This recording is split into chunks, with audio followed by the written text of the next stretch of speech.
Welcome to JS on Politics. I'm your host, Greg Borowski, and we have a very special format this week. We've changing things up a little bit. We have watchdog columnist Dan Bice, who interviewed both of the candidates for the Milwaukee County Executive job, both Chris Abele, the incumbent, and State Senator Chris Larson. We're going to drill down on their issues and their positions, and we're going to start with this taped interview with Dan and Senator Chris Larson. He came out ahead in the primary and is the former county board supervisor in addition to being a Democratic state senator. So let's start with that tape. I was one of many people who were surprised with how the race turned out on the primary night. Did you see this primarily as an affirmation of you or rejection of Chris Abele? Yeah, I mean, obviously it was a combination of both. I think that there was, obviously we reached out to a lot of people. We went across the county. When we were running, we got signatures from every single zip code. We've gotten hundreds of donations. We got thousands of people signing on to our campaign. So we've reached a lot of people, but we didn't reach everybody. And so there's people we absolutely didn't talk to who voted for us because they wanted a direction. He was everywhere in terms of TV and mailers. I think I got a dozen mailers from him. Yeah. So if you had to say one or the other, would you say it was primarily an affirmation of your agenda or rejection of him? Yeah, I mean, I think definitively, I mean, I think the race when you're running against an incumbent becomes a referendum on that incumbent. But our challenge is to make sure we're bringing forward a positive agenda, and we've done that. I've stood up for working families. I've been doing that for my entire career. And so when people are taking a look at what the alternative is, I've got an 8-year career where I've been standing up for working families. So. Let's talk about what you want to do. Yeah. You've laid out an agenda for your first 100 days. What exactly do you want to do in those first 100 days? Yeah, I mean, a lot of it's going to get the ball rolling on problems that we've seen over the last, this administration, but the previous administrations. We haven't had a long-term vision in a while. And so the first thing we want to do is make sure that we're going out and listening to just about everybody, right? We want to do public listening sessions in each of the municipalities.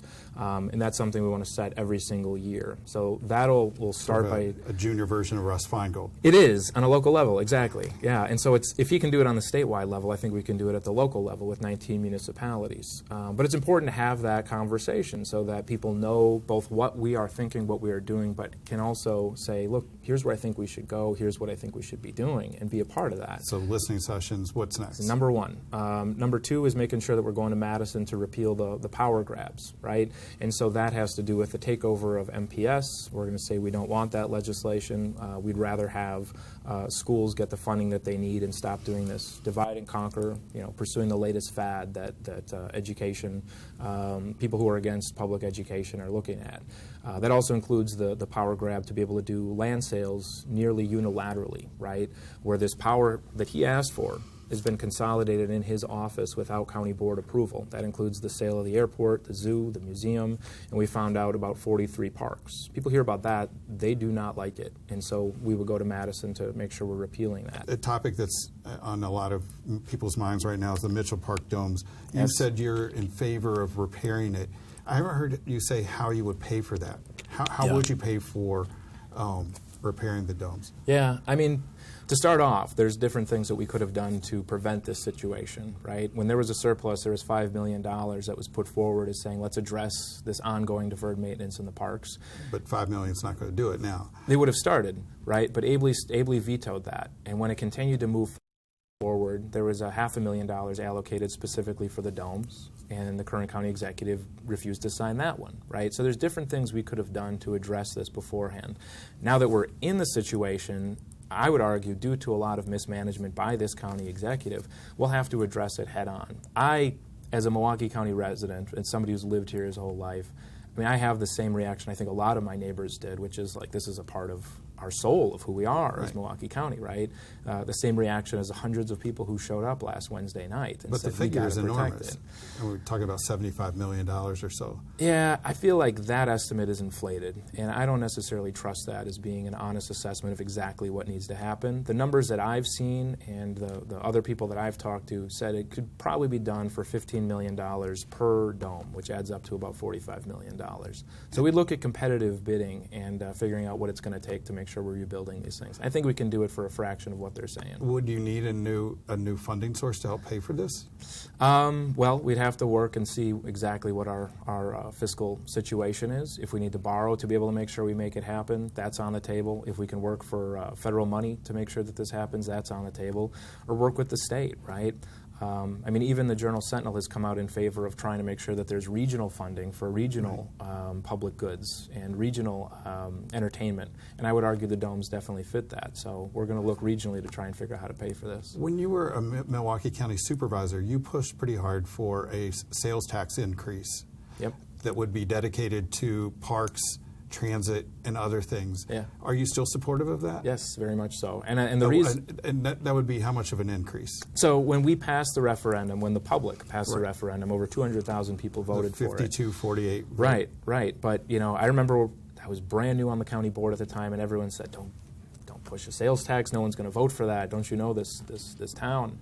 And I said, no, I think if you explain what it's going to go for, people will go for it. And they did, right? And it passed. And it was for parks, transit, emergency medical services, and property tax reduction. Right. And unfortunately, it was only advisory because the Milwaukee County doesn't have the authority to do it on its own. So we had to go to the state. The state started to. I mean, I don't know if you want to go over the whole history of it. I remember it. You don't have to do that. But yeah. The sales tax is considered a regressive tax by many people. You're a liberal Democrat. Mm-hmm. How do you fit that together, justifying an increase in the sales tax? I remember thinking that exact same thing when this thing came up, of thinking this is regressive because it's going to impact people who are lower income. That's true nationally, but in Wisconsin specifically, it's not as true. And the reason is because if you look at people who are struggling in poverty or at the poverty line and where they spend their money, most of what they spend it on is not subject to a sales tax. So think about it. If you are in poverty, you spend your money on rent. That's not subject to a sales tax. You spend it on transportation, on gasoline. That already has an index tax in it. It doesn't get hit by additional sales tax. You have groceries. That's not subject to a sales tax. And you also have medication, medicine, and services. None of those are subject to a sales tax. And if you add all those things up, that makes up a majority of what people who are struggling are paying for. And on the opposite side, there's this piece that 1/3 of the funds that come in from sales tax, the money generated, comes from outside of the county, right? So people coming in are helping to pay for this. And then the third piece that convinced me was those are the same people who stand to benefit the most, right? Is people who are going to suddenly have a quality park in their neighborhood where they might not have one now. People are going to find it that much easier to connect to jobs once we can expand transit routes and look at lowering fares so they can do it more affordably. So it would be you would like to see a sales tax very similar to the one that you had the advisory referendum on. Correct. And you would do that how quickly? So we would have to go to the state for enabling legislation, and I have my note that says that Republicans are in charge of the Capitol from you earlier. But here's the thing. The other counties across the state, they are starved for revenue as well, for whether it's they want to build roads or whether they want to provide different services. And they've tapped the sales tax that was available to them. And I think the number is now 60 of 72 counties have tapped into that. And so what I would work for is working with other counties to say, give us this referendum authority, and we'll go out there and we'll sell it to the public again. Agree or disagree with Abele on removing the Estherbrook Dam? So this is one where back when I was a county supervisor, we did a public hearing. Right. And we heard from the public, and the public was in favor of keeping it at the time. Since then, and the scientists came forward and said that the science said that we should keep it at the time. So that's the way the board voted. That's the way that we went. That was 6 years ago, 7 years ago now. And so where are you now? And since then, I think that the public has taken notice of this. I think the public has moved. I think the scientific opinions have moved. But in the course of the campaign, I haven't had the time to completely drill down. So I'd say that, look, the squabble that's happening between the county board and the county exec on this, if that's not settled by the time we get in there, we will do that public listening session. So you don't have a position now? My position is to make sure we are listening to the public on this, listening to the scientists on this, and making sure it's 100% clear. And it seems that the public is in the camp of tearing this down, but I want to make sure for sure. If that's the case, we'll do it by the end of the year. Is this because you're close to Theo Lipscomb, the county board chairman, who's very much in favor of rebuilding it, but the environmentalists today are against rebuilding it? Is that you're between two constituencies there? I'd say, look, I have the endorsement of Sierra Club. My pathway into politics is through environmental politics. And yeah, I am friends with Theo Lipscomb. And whenever this comes up, he knows that my position has moved on this. And he knows this will be one of our biggest fights. If it's not settled by the time I get into office, if I'm lucky enough to get into office, we're going to make sure, again, to listen to the public, listen to the scientists, and see exactly where they're at before moving forward. But yeah, my best guess is, from what I've heard on the campaign trail, that this position has moved, and the dam is probably going to be gone by the end of the year. But we got to check to make sure. You get asked by a number of people about your old shoplifting ticket. Yeah. What can you tell us about that? You and I talked about this 8 years ago. We did. And now it's back since you're running for office again. What can you tell people about that? Yeah, well, I could say now you're off the hook from all those people who badger you for not beating me up on it enough. There you go. You get it on every 8 years. I'd say, look, I think it was a big mistake when I did it originally. 19. And so I was a freshman in college, struggling to pay bills, and it was groceries. And I've accepted it as a mistake, right? And I went through a class where they ended up dismissing it. I had a judge that allowed that to happen. And the only reason it came up at all is because I decided to run for office. And it's one of these things that, every politician knows that, look, if you're going to run for office, Dan Bice is going to dig through everything that you've got. But what's been amazing is how embarrassed I was at first, because I didn't tell anybody about it at the time. But what's been amazing is how many people who've come forward since then and said that they went through a similar experience and had a judge that gave them a second chance, or that they screwed up in some way in their life, but they used the opportunity to move forward. And or maybe they didn't have a judge who gave them that second chance and they went down a different path. And what that's allowed me to do is to be able to look at my neighbors in a very different sense, because everybody has secrets. And as much as politicians, sometimes people hold them up as being, holier than thou and infallible, we are absolutely not. We are human, right? And we also serve our neighbors who are also human. So it gives me the chance to look into their eyes and realize that it's only a few turns that I could be in just about anyone else's shoes that I serve as a politician. Do you get tired of hearing the issue? I did at first, but I think it's one of those where it's like it's part of who I am now. Okay. And I've said it because there's people who've done better, there's people who've done worse, and there's the people who like to talk about it the most, people are probably not going to vote for me anyways, and they're just looking for an excuse. So that was State Senator Chris Larson, the challenger in the county executive's race. Dan, tell me, what were some of your impressions of that interview and the topics that Senator Larson touched on? Well, first, he was very comfortable with the format, and in general, it was a good interview. He did break a little bit of news. I don't think he'd talked before about his tax plan, where he wants to increase the sales tax. And until that happens, he'll probably be raising the property taxes by he said, the rate of inflation. That was new. He also had never said before that it appears, going to reverse himself on Estabrook Dam. When he was a county board member, he voted to keep the dam. Now he's leaning in favor of tearing it down, which is an interesting thing. Yeah, so, the taxes, it struck me too, and it's not something usually a politician will say, hey, by the way, I want to increase your taxes, and I'll go to the state to get permission to do so. And he's expecting the legislature, which is controlled by Republicans, to be incredibly compliant. First, to help him get this tax increase, and then two, to help him with his 100-day agenda to roll back some of these proposals that Chris Abele wanted, that gave the county exec more power and the county board less power. But yeah, I'm not sure if he was planning to roll that out. Yesterday they ended up putting out a statement laying out the entire plan. It just came up because he had supported the sales tax back in 2008 and was the point person on that. So I was somewhat surprised. And as we'll see in a minute, I asked Chris Abele about Chris Larson's plans. Yeah, so let's briefly, the 100-day plan for Chris Larson, what's his challenge in getting that through? The main challenge is that the legislature leaves on April 7th, and the election's April 5th, and he wouldn't take office. Even be sworn in yet. Right, and so he says he's hoping that his colleagues in the legislature will come back, have an emergency session and undo the many things they put in place. Well, another interesting thing, if we had a little more time, would be to drill down on the fact that he's in the legislature now and he hasn't put any of these proposals forward. So it's interesting that he's saying that these are things that need to be done and the legislature should do it, but he's actually in a position to be pushing these proposals. The only thing is, as a Democrat, he's in the minority and it wouldn't likely pass. Yep. All right, well, let's go now to our second tape. This is with the incumbent, Chris Abele, and let's just see what he had to say with his interview with Dan.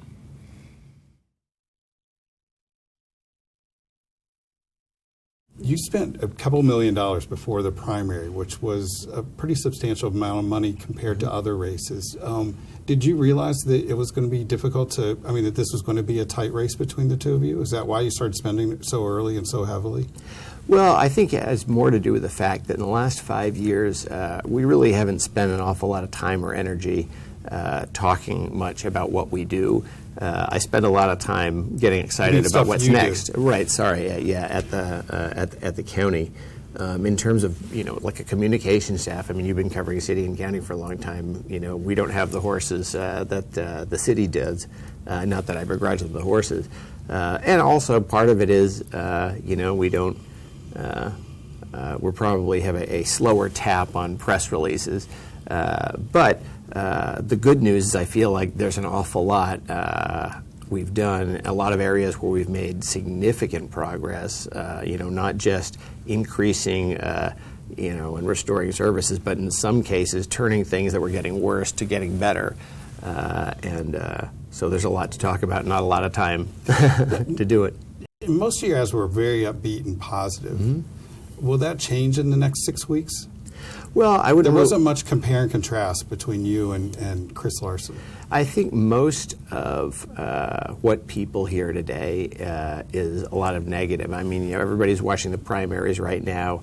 You get a lot of instruction on who to be upset at and why, and there's no shortage of that. I mean, what we've been spending our time on in ads so far has been talking about a lot of the programs we do. And I know, because I hear from a lot of people, wow, I had no idea you were doing that. You should talk about that. Right. That's part of what we're doing.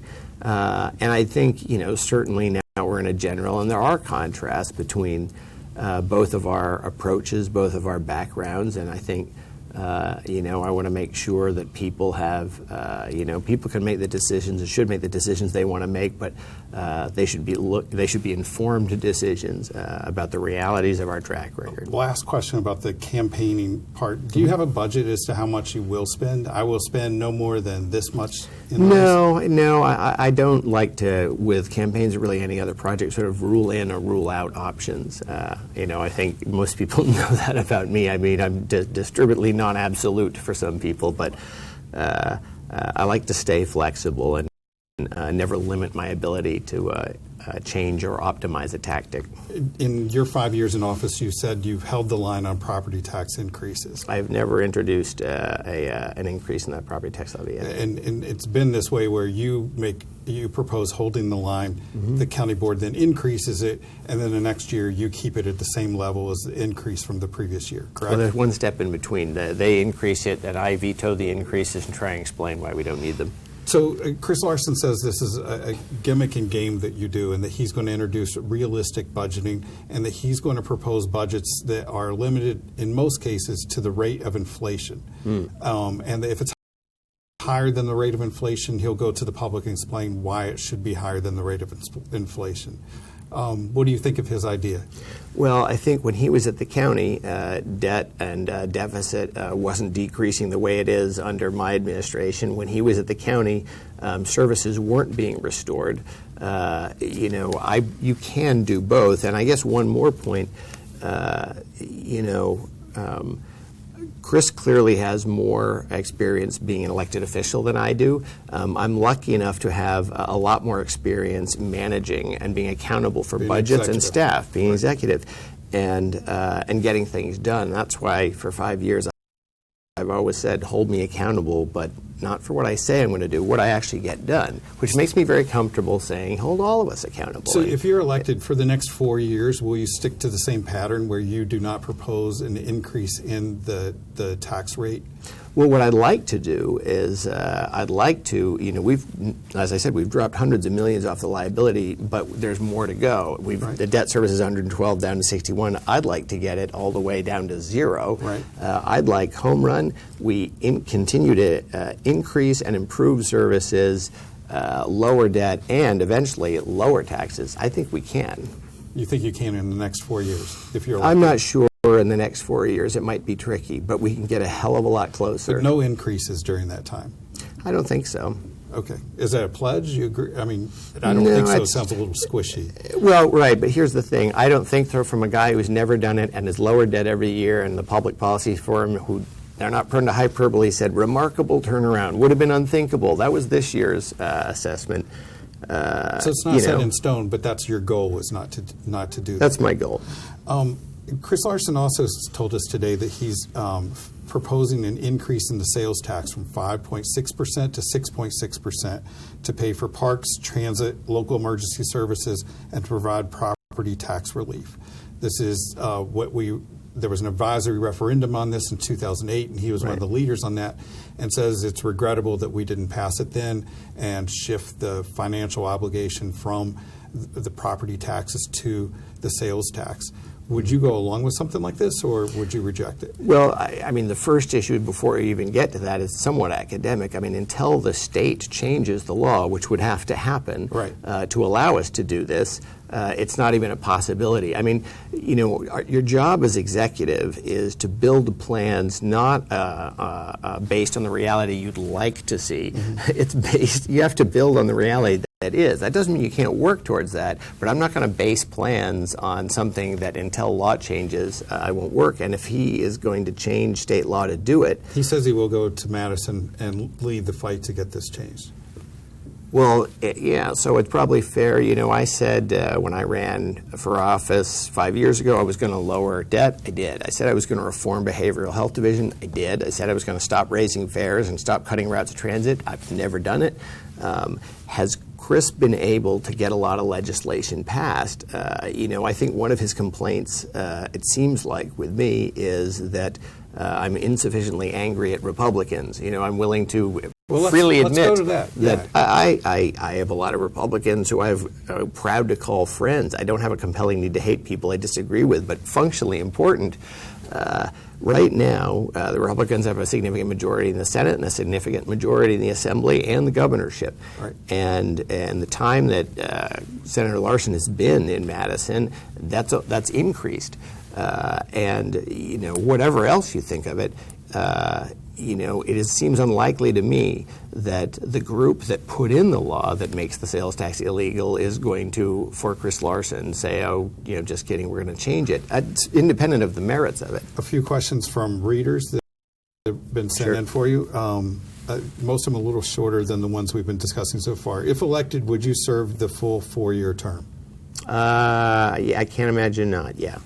Would you? I guess they're asking, would you run for governor in 2018? Oh,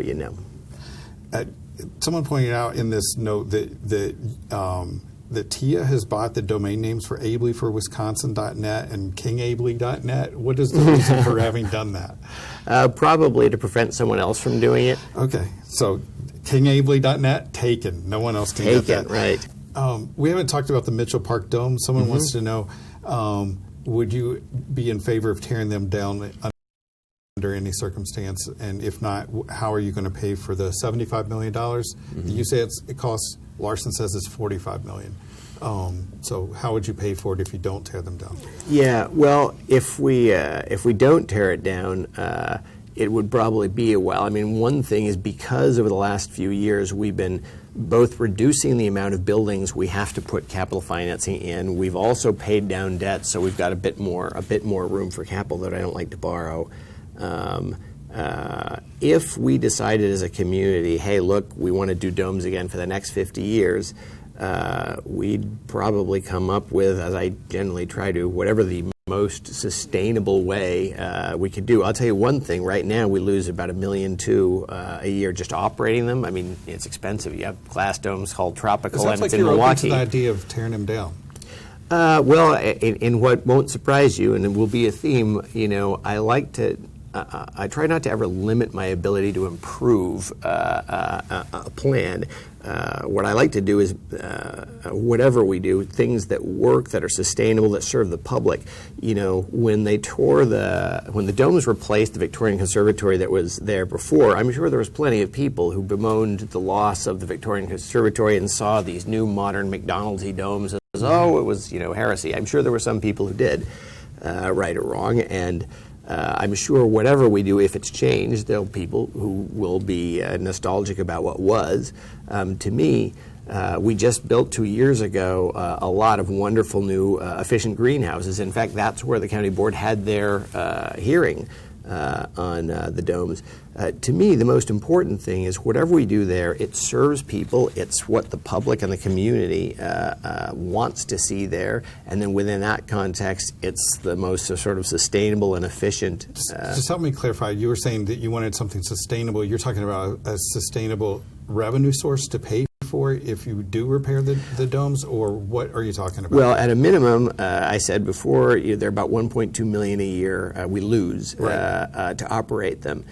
So if nothing else, even if we decided we were going to do the domes, there's a lot, technology's come a long way. Geothermal's a lot further. I would look for, okay, what can we do to reduce operating costs? What can we do if we're going to start planning again? Are there things that we can do that maybe account for sort of more earned revenue? It's event space now, but if we knew event space was going to be part of it going forward, let's not guess. So how open are you to tearing them down? It's the same thing. Is it a realistic option?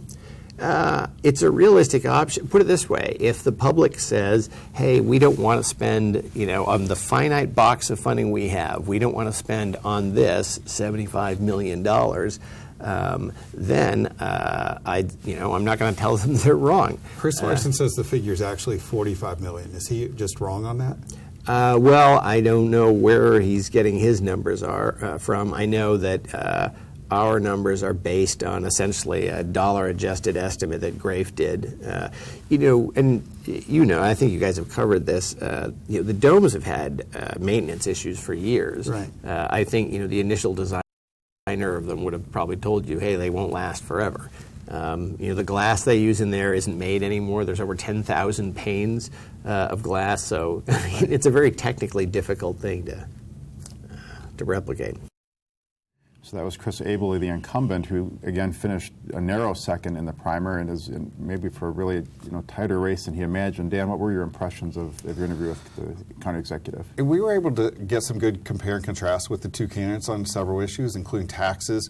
We see Chris Larson coming out in favor of some tax increases. You see Abele resisting that. He wouldn't quite issue a no tax pledge, but was leaning in that direction. And difference on the Mitchell Park domes, where Chris Larson says he wants to keep the domes pretty much under any circumstance and reach for money from the federal, the state, the region, whatever. And with Chris Abele, he says it's a realistic option that he would tear down the domes. But I asked him some questions on particular things with them that I haven't seen before. Chris Larson talked, I think for the first time, in some detail about his shoplifting ticket when he was 19 years old.